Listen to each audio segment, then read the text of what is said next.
Welcome to the Nerd Party. Oh, Miles here.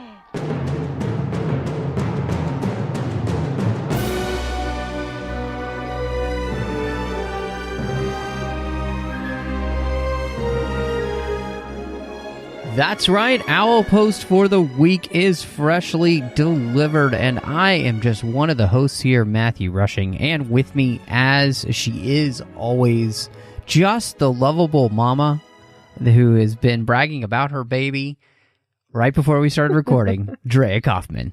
Hi. Hey. Guilty. Hey, it was fun. I always love seeing what Olive is up to these days, so... She's sleeping with her butt in the air like she just don't care. If everyone appreciates the little 90s raise the roof hands I gave. I mean, I know I did because, that's how I used to dance. What up? Wait, that's not cool anymore? Okay.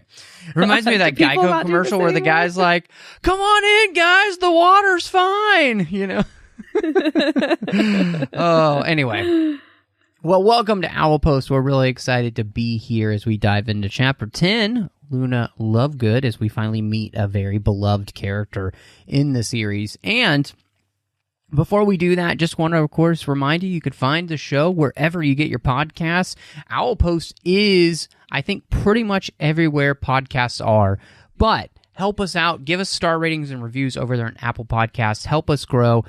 We have a lot of them, and so we really thank everybody who's already done that. But more is always better when it comes to reviews and written reviews there, because it really does help other people find the show, because there are other Harry Potter podcasts out there. Reviews and pizza. Yeah, reviews and pizza. Reviews and pizza. Yeah. More is better. It's very true. So...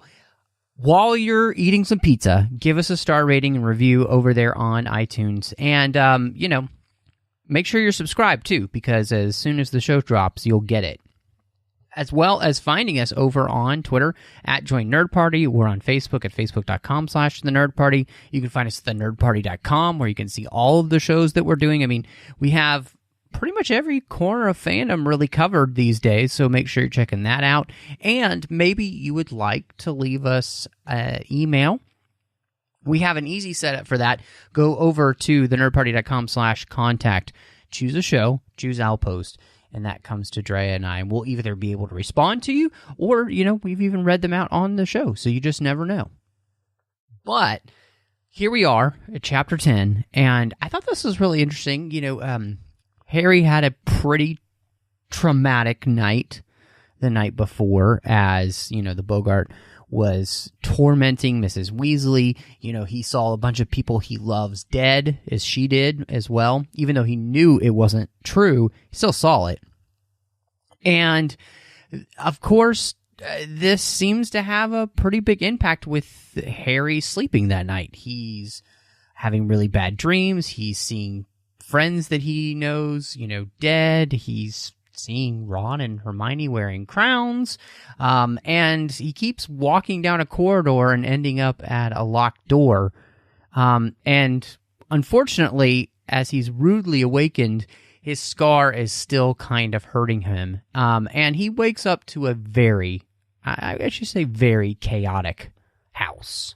Yeah, it's just pretty frantic when he wakes up, and you still don't really know what's going on. It's that feeling, like, it reminds me of not the beginning, but the part in Home Alone where they're trying to all get to the airport. Yes. And they're like counting the kids, and these kids are going this way and that's going that way, and this person's shouting, and then the police show up, and all of that. That's kind of whenever I read this chapter and this part in the chapter, like, that's the level of chaos I'm feeling like is going on. Yeah, it really does kind of feel like that. And, their kids are getting yelled at because, the twins are using magic to get their trunks to fly down the stairs, and they almost killed Ginny, basically. I mean, Mrs. Weasley has to fix up her arm.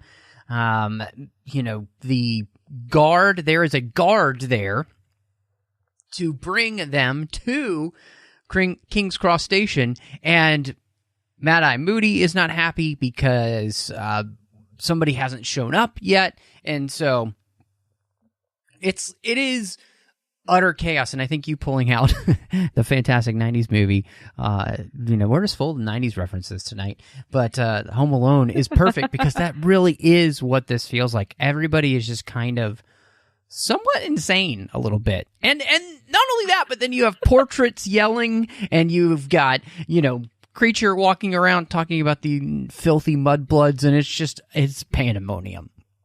I do find it so funny, too, that in this chapter, like the one little part in here that sticks out to me, because all of this is kind of chaos. But I love how Harry kind of brings it back to something that he's familiar with. And at some point, he says something about Mrs. Weasley pursing her lips in a very Aunt Petunia-like manner. And you want to be like, ooh, don't say that. That's not nice. Like, that was my first thought, was like, ooh, Harry, that's not nice. But you're like, no, she's just super annoyed and super frustrated.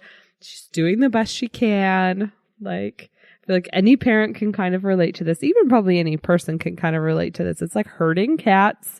You gotta go. You don't have time for questions. Like, it felt like I felt for Mrs. Weasley this time around. Like, I felt for Mrs. Weasley. Like, I was Mrs. Weasley in this moment. So, but I did like the callback to, we don't really get much of the Dursleys in this, from kind of here going forward for a little while. So it was nice to kind of have that callback to something that that Harry is familiar with on his journey to Hogwarts.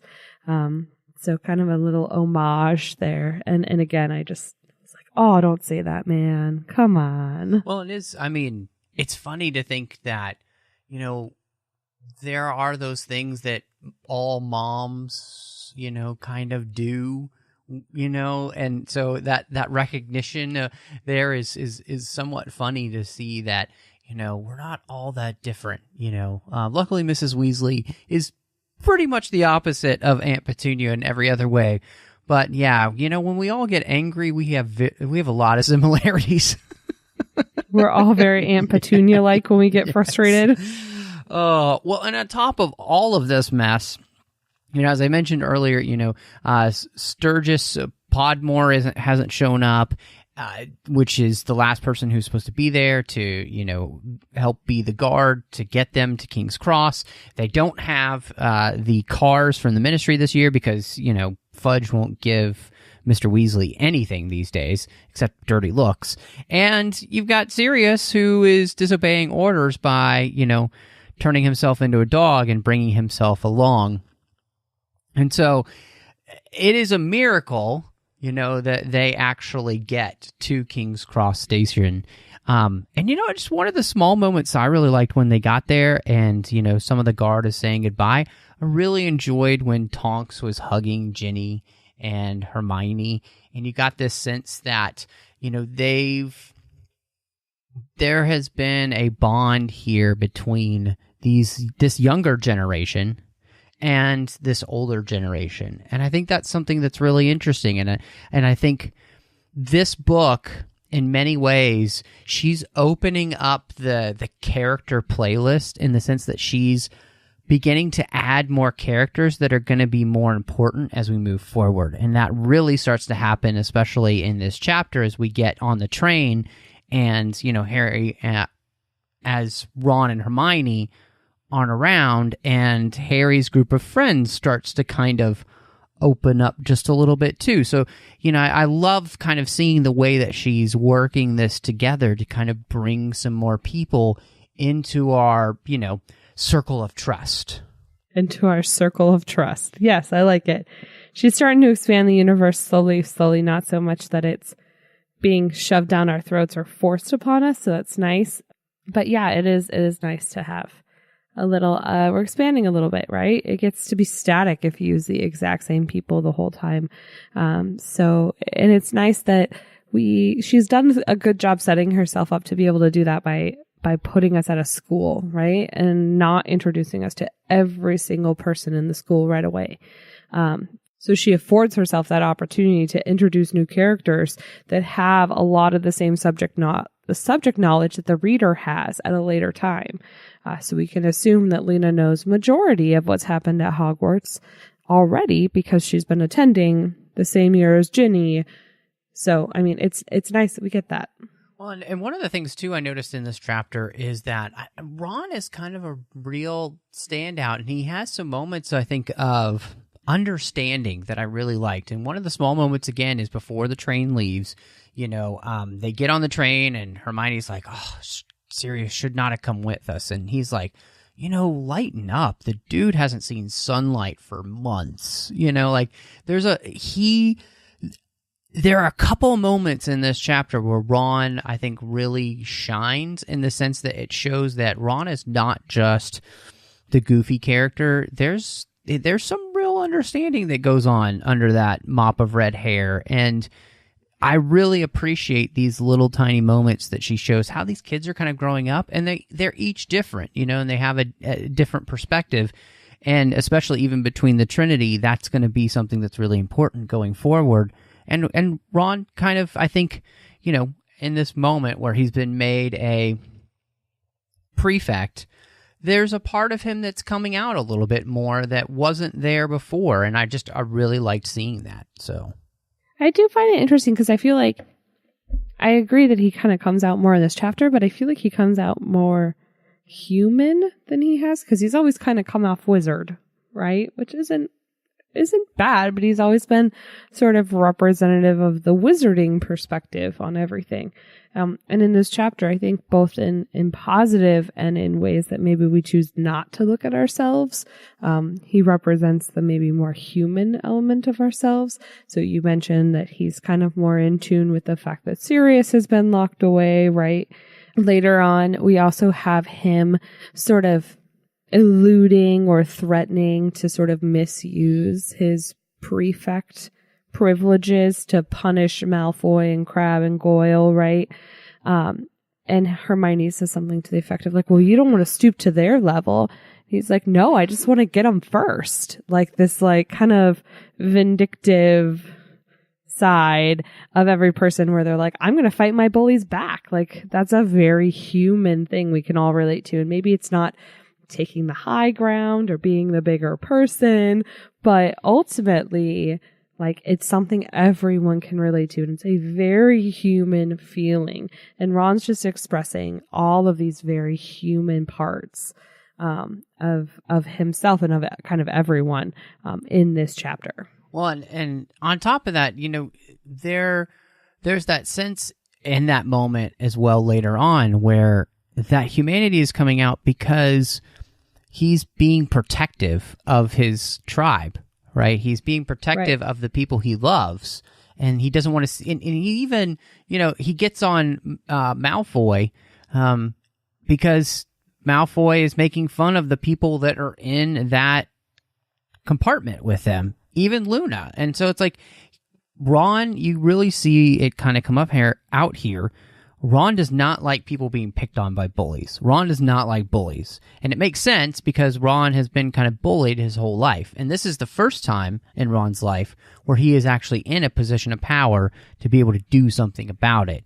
And like you said, it's like Hermione's warning him about, not misusing his power. And he's like, I know exactly what they're going to do. I'm just trying to protect us from them. It's not so much being vindictive as in, I know my enemy, I know exactly what's coming, so I'm going to, I don't know if it's even fight fire with fire, but he's basically, circling the wagons. And it's actually just a really endearing part of Ron's personality that he's so protective.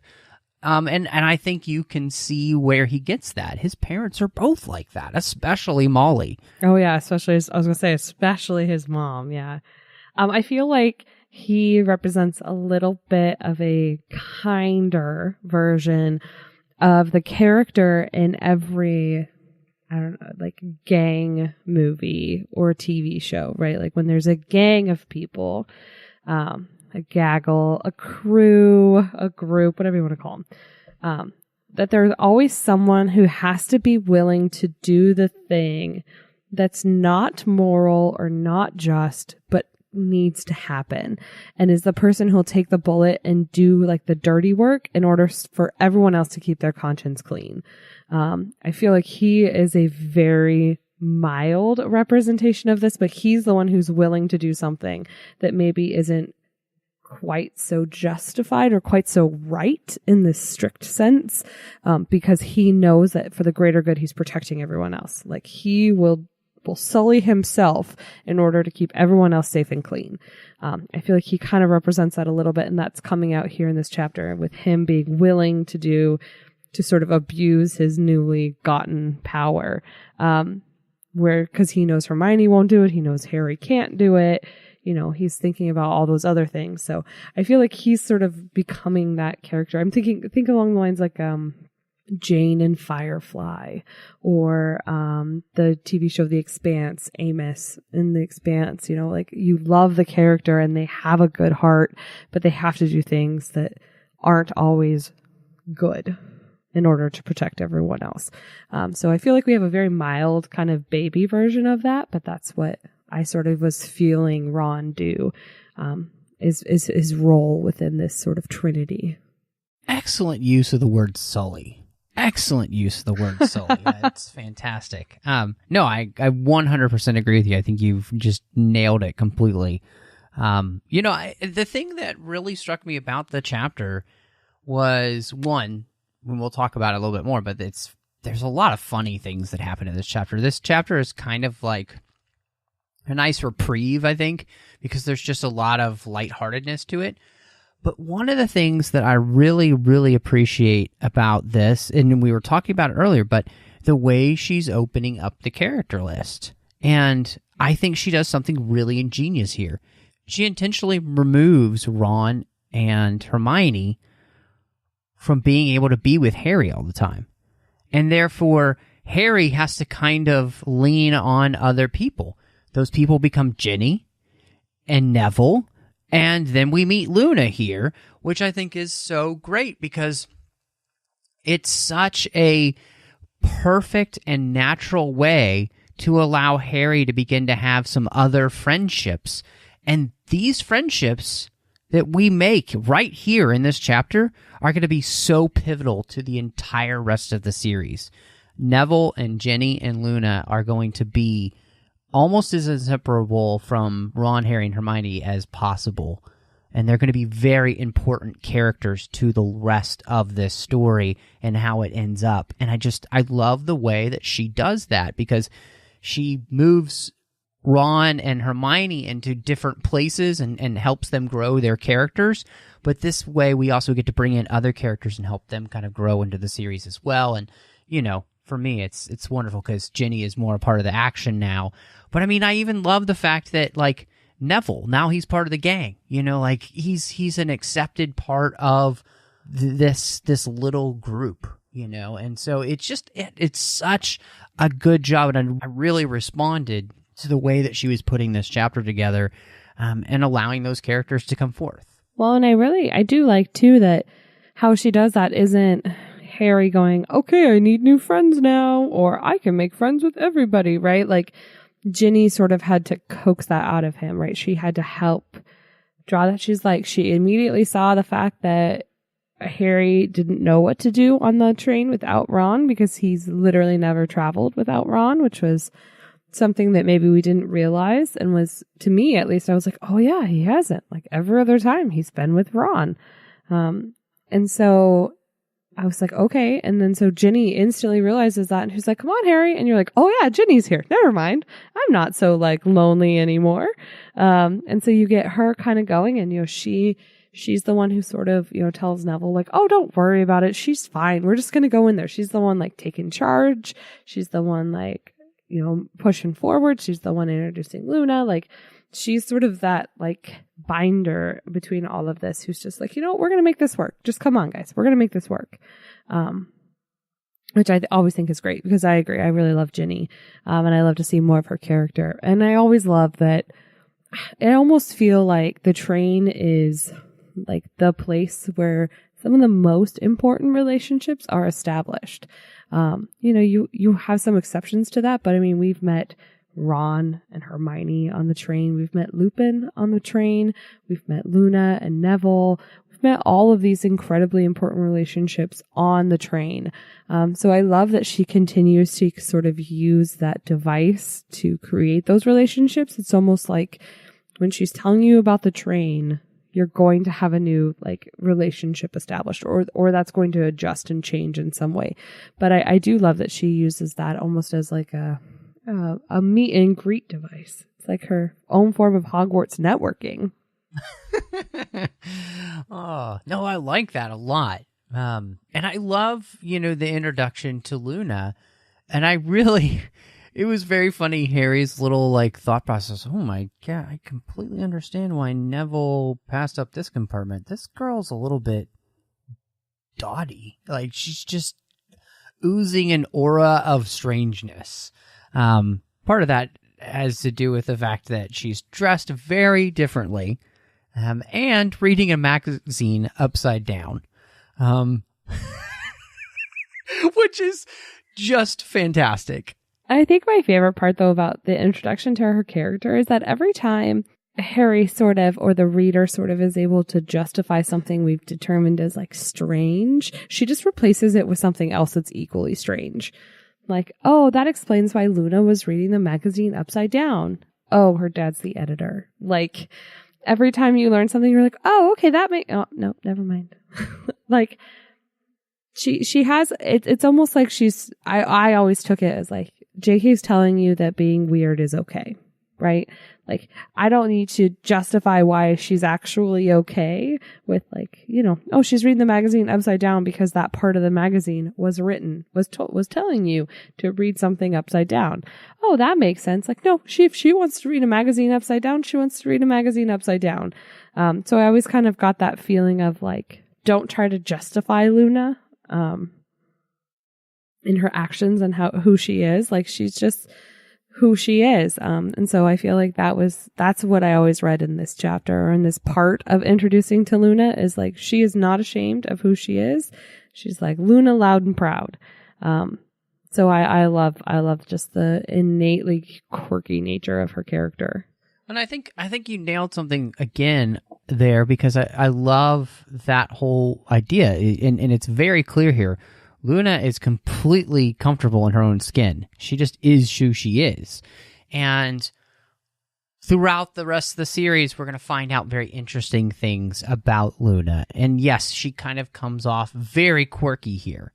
But there are some reasons for that quirkiness, which we don't find out in this chapter.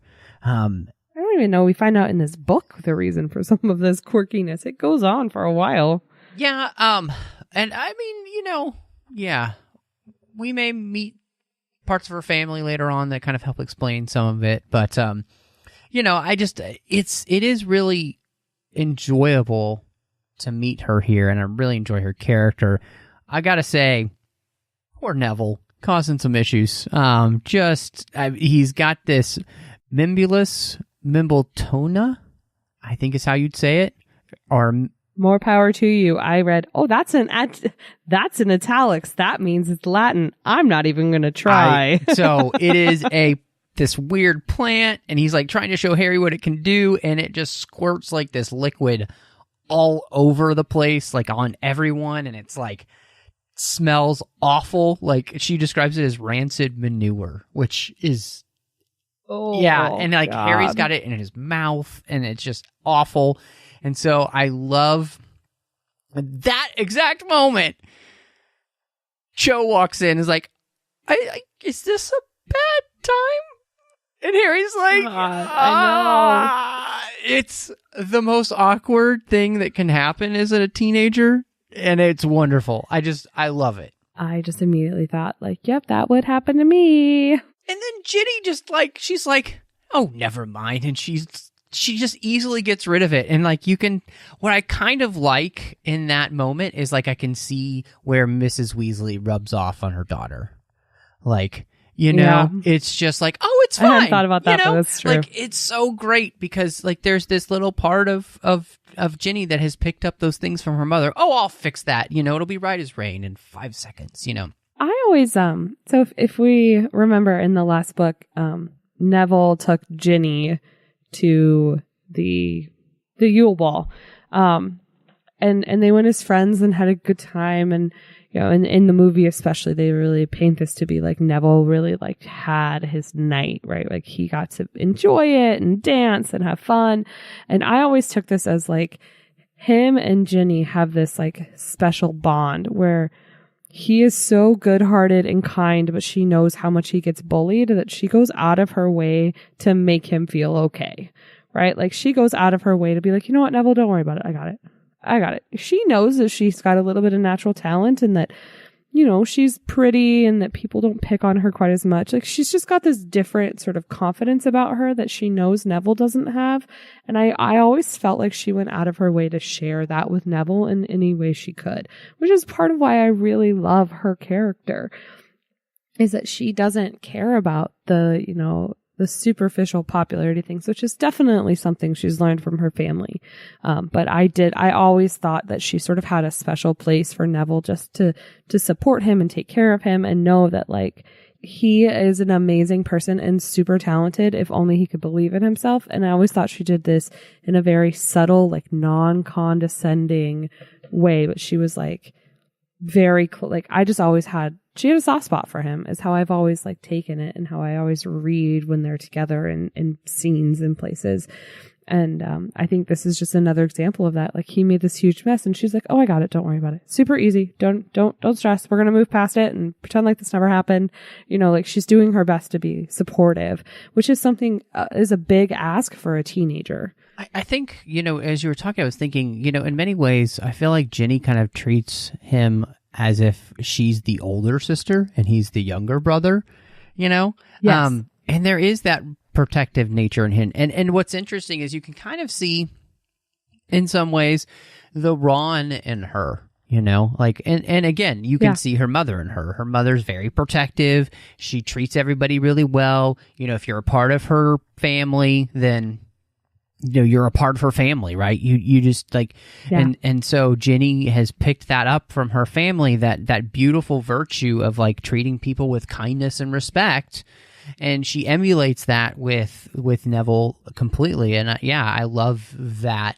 And she does the same. And I think you know, as you said earlier, she does the same thing with Harry here. You know, she realizes, oh, Harry's alone. And she just immediately kind of pulls him along, you know, as if it's nothing, you know, like it's effortless for Ginny to be this kind, which is really neat to see, especially like when you said something that I thought was really important. Ginny doesn't seem to be under the weight of the Weasley curse in some ways. And I think we may be able to see a little bit of that. She seems to be kind of popular with the boys. Always getting dates and stuff like that. So there's, Ginny seems to be cute and, you know, quite talented and, you know, very confident in herself. And I think guys find that attractive about her. And therefore she doesn't kind of get the ridicule that especially Ron gets in the family. So. Yeah. I also feel like it's something that, you know, when you're younger, everyone tells you like, oh, this doesn't matter or it'll get better when it's older and blah, blah, blah. But like, there's just something about this confidence of like not giving a what, right? Like Malfoy will tease her and she just doesn't care. Whatever. She'll dish it back. She'll walk away. And there's something to be said about when you're looking at a situation with a bully and a bullied person. The bully's not going to bully you if you don't respond to them, if they don't see it hurting you, if it doesn't make a difference. And I feel like she's just somehow found this magic key to have a little bit more confidence than her brother has and a little bit more confidence than some of the other, like, of her friends. And so she doesn't get picked on because it doesn't bother her the same way, or at least she doesn't let on that it bothers her the same way. And, you know, you tell yourself that, or people tell you that as a teenager, and you're like, I'll do my best, but it doesn't feel that way. And in hindsight, as an adult looking back, sometimes you're like, oh yeah, no, that really doesn't matter, does it? If only I'd had the confidence now back then, I probably would have been more successful or more popular or whatever. But I do feel like her confidence is also helping with some of that, of her popularity and of her getting dates.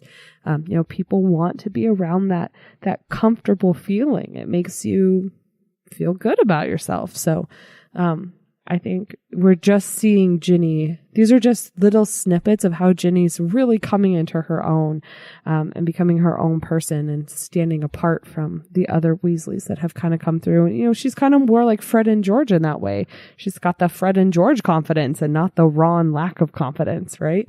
So it's interesting. We don't know much about the older two brothers, Bill and Charlie, in terms of their kind of popularity, but I definitely feel like Ron and Percy are sort of cut of the same cloth in ways, and then Ginny and the twins are sort of cut from their own cloth. They kind of represent the two ends of what the Weasley family can handle in those in the like realm of the high school. So but yeah, I do. I love Ginny in this so much, and I love this building of the tribe.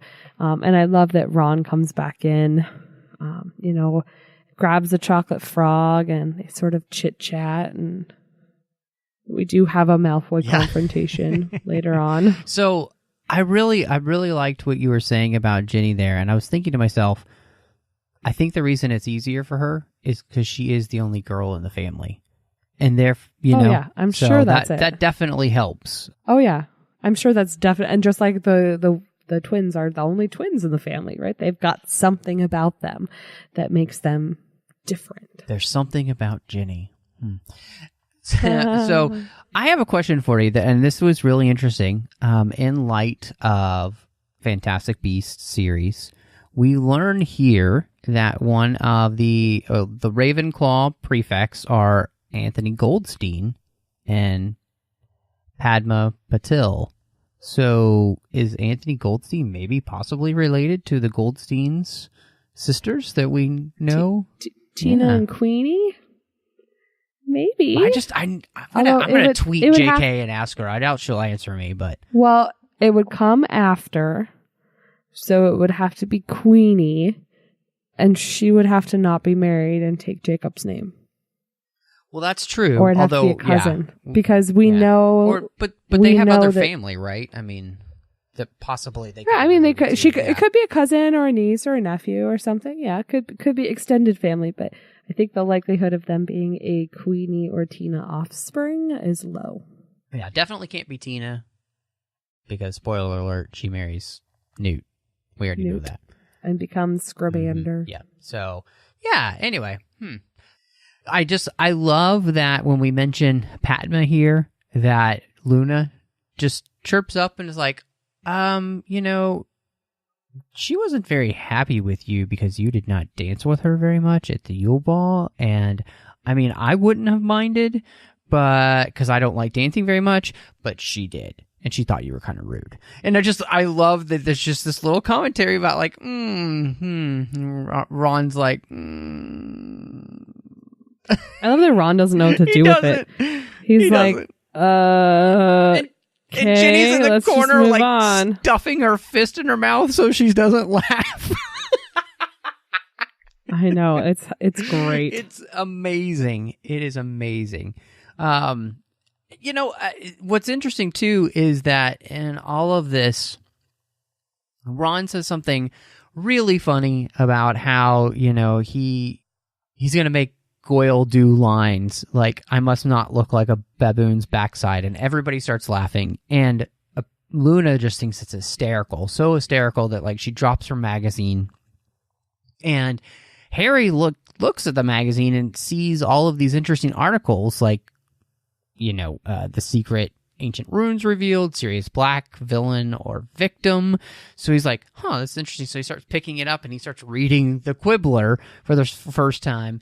And the story about whether Sirius is a notorious mass murderer or an innocent singing sensation just cracks me up. Because it's like classic The Inquirer when you're standing in front of the checkout stand at the grocery store. It's awesome.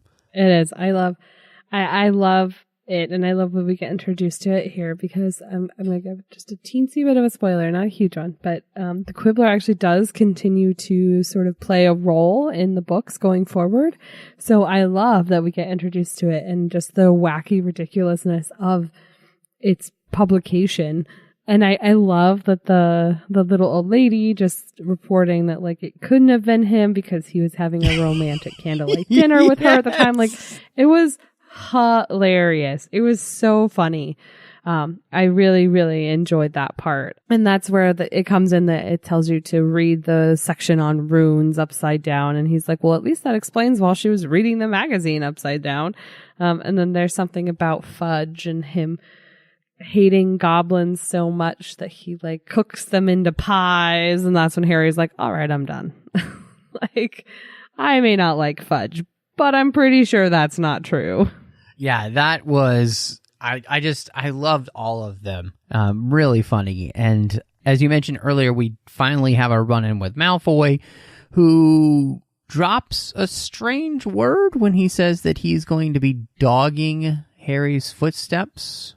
And Harry and Hermione lock eyes. They're like, huh? Does he know? Does he know? Does he know about Sirius? And I feel so bad for Harry because the rest of the time he keeps thinking about, does Malfoy know that Sirius is an Animagus and that he was there? Or was that just a coincidence? And yeah, the weather seems to match his mood as it starts raining the rest of the trip there. And yeah, I felt it's one of those moments where this chapter has been very lighthearted up to this point, and then that happens to remind you that there's a lot of stuff going on.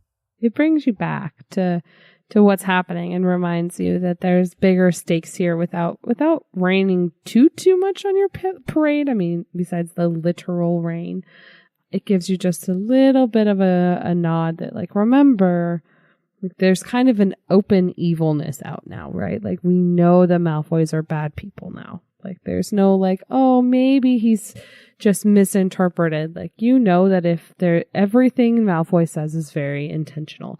So everything is kind of scary. And it's just like a little bit of a nod to that right here. And it just reminds you how much you hate that guy. No, it absolutely does. You know, it's really interesting when we finally get to Hogwarts and everybody's unloading. Hagrid isn't there. Because it's one of the things that Harry's actually looking forward to is, hearing the Hagrid yell out, all the first years come with me, and it's not him. It's actually Professor Grubbly Plank. And he's like, where's Hagrid? And she's like, I don't know. And so, we have that happen, and then they get to the carriages they're supposed to ride in, and Harry is freaking out because they're not being pulled by nothing. They're being pulled by really creepy reptilian, hairless, horse-winged things.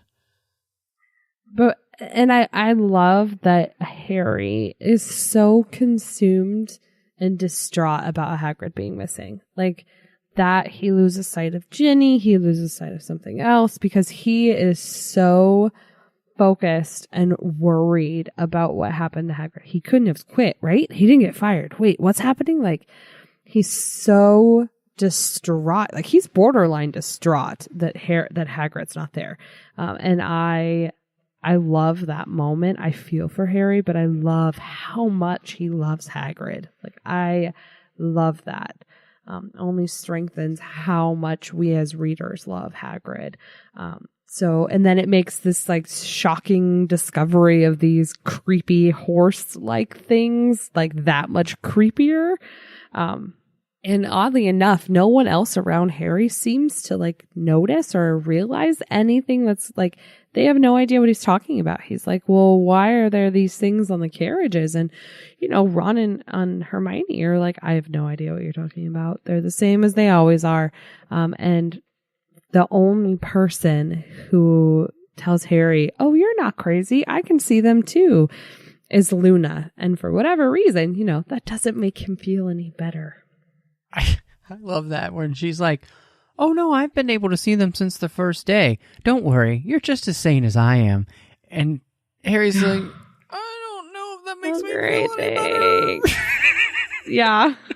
Well, and I think we all can relate to that. Like, yeah, I don't think that would make me feel much better either. Okay. No, not at all.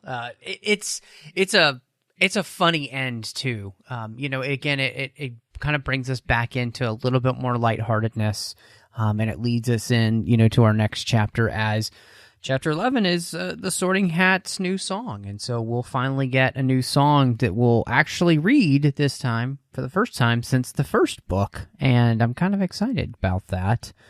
Me too. But before we do that, where can everybody find you, Drea, online if they want to catch up with you and talk to you, see what's going on, especially with all of these days? Yeah.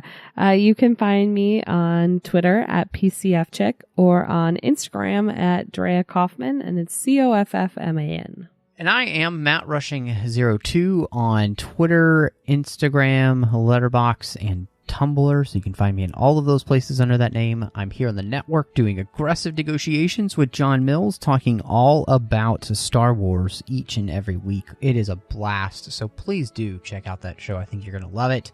You can also find me over on the Trek FM network doing a couple of shows. One, The Orb with Chris Jones, talking about Star Trek Deep Space Nine.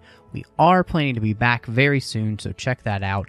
I'm doing the 602 Club, our General Geek Show, with my co-host, Christy Morris. It's a lot of fun, so make sure you check out that. I mean, we do as many different fandoms in genre as we possibly can.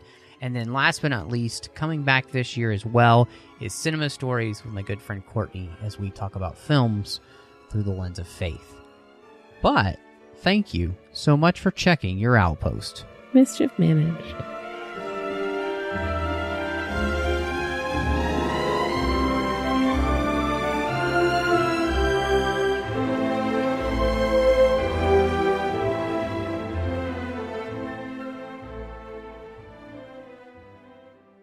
Join the revolution.